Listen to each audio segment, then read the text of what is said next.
So now we're back with Gorka Herrero, and we're going to talk about one of the most popular sports that make Spain stand out, Spanish football. So Gorka, you have been working here in Singapore, but you have also explored the Southeast Asia region. So how do you think the Spanish football is perceived in Singapore and in Southeast Asia? I think it's like we can generalize a little bit between Singapore and Southeast Asia. I think we're very well seen today, right? Still we're quite far from English Premier League. We know that Southeast Asia, for many reasons, it's EPL markets that we call it. But after English Premier League, we are second position, I would say, in terms of TV audience, social media followers as well. So we're happy for this part, and especially has grown a lot the last 5 years, where we started the global network project and all the international presence of LaLiga that I will tell you more about later.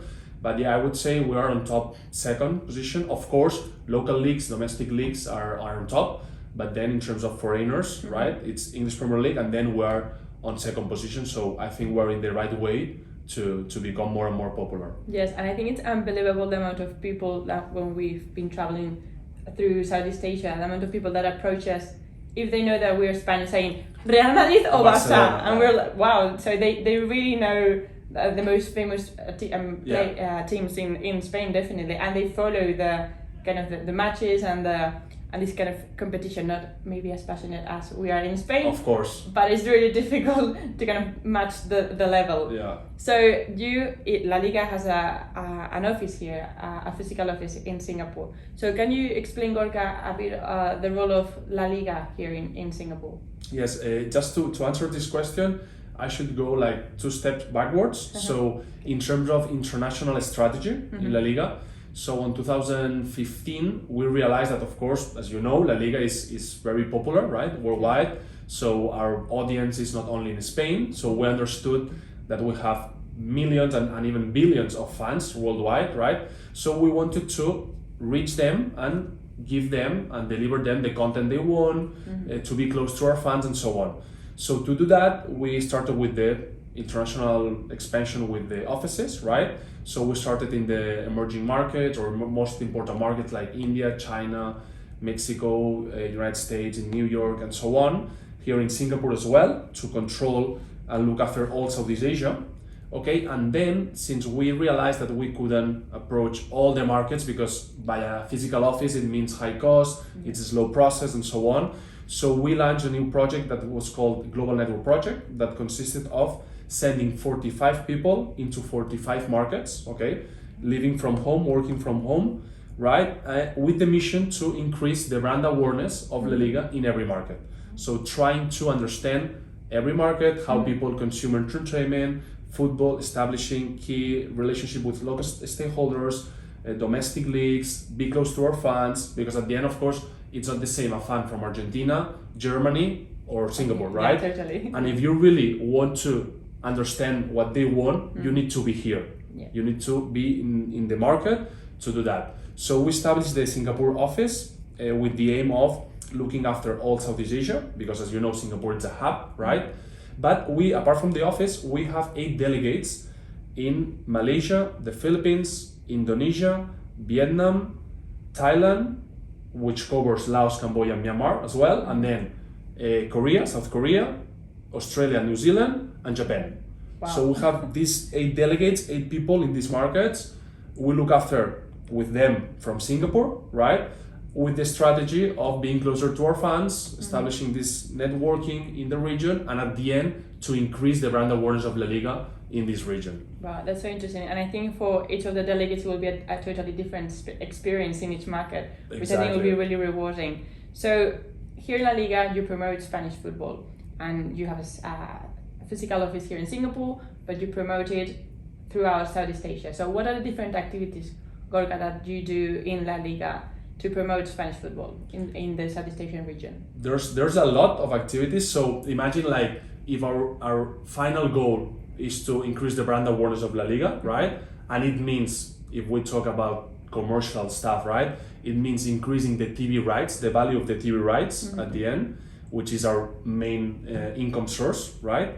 So we can do many things to approach this goal. And when I say many things, it means in terms of like marketing, social media, brand activation, grassroots, institutional. Just to give you some examples that we try to do almost in every market, okay?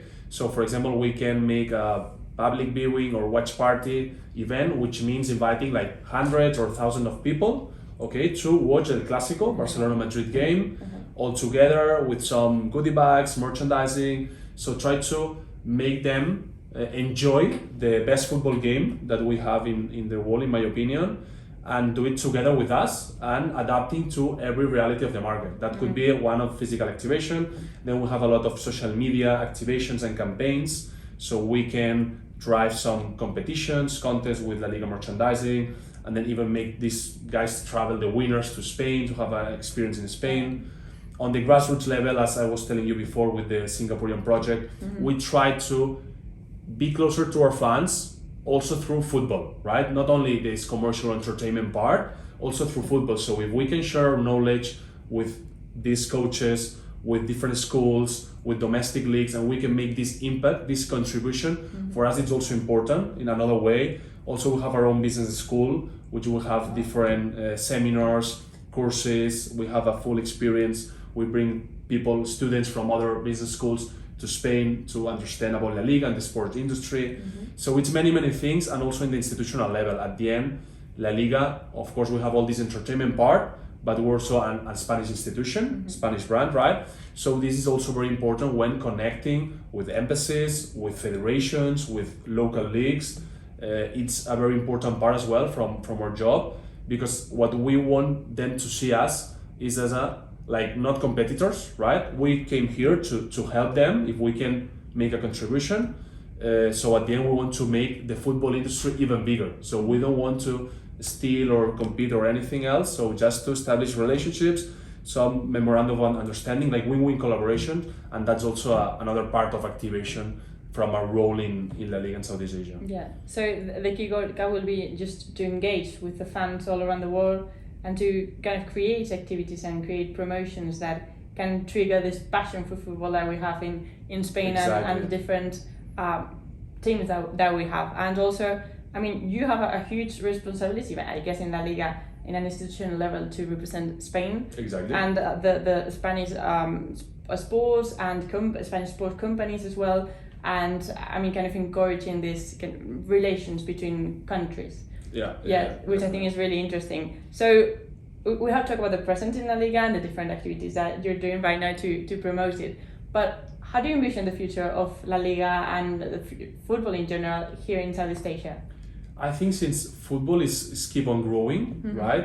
Of course, like Singapore still, it's quite far from other markets, for example, like Vietnam or Thailand, which they are quite good in football. Of course, if we compare it to European football, which we're used, they are quite far still. But I think they are doing great things. They are improving a lot from the grassroots level with different clubs, different teams performing well in the regional leagues and competitions. And I think this path of football growing in the region, I think will continue. And definitely from our side, as the project that I've explained to you, so this global network, all these delegates in the region, our office and so on. So we did that not just for 3 or 4 years, right? So we did that because we see the opportunity, we see the potential in the region. So for us, we would like to keep in this same path. So trying to adapt to every market, to every fan, trying to make them be more participating into our events, our passion that you were saying, right? So for me, I would say to keep on this path, this growing path, and of course, the more we know and we get from them, the better we would approach football and our passion to them. And definitely, I think this will be the success in the future in this region. Totally. So, I mean, our audience and myself will see how the future of football and La Liga here evolves in the region. Yeah. So maybe in some years I will interview you again and ask how is football right now, and I will be even more crazy than it is. I will be happy to do that, hopefully. Totally. Yeah. So thank you very much for helping us explore all the La Liga activities that you do here in the region, and for really understanding how passionate here people in the Southeast Asian region are about Spanish football teams and about our country in a way, you can say. Definitely. So thank you very much, Gorka, for coming here. Thank you very much, Clara. My pleasure. And thank you very much for listening. See you in the next interview.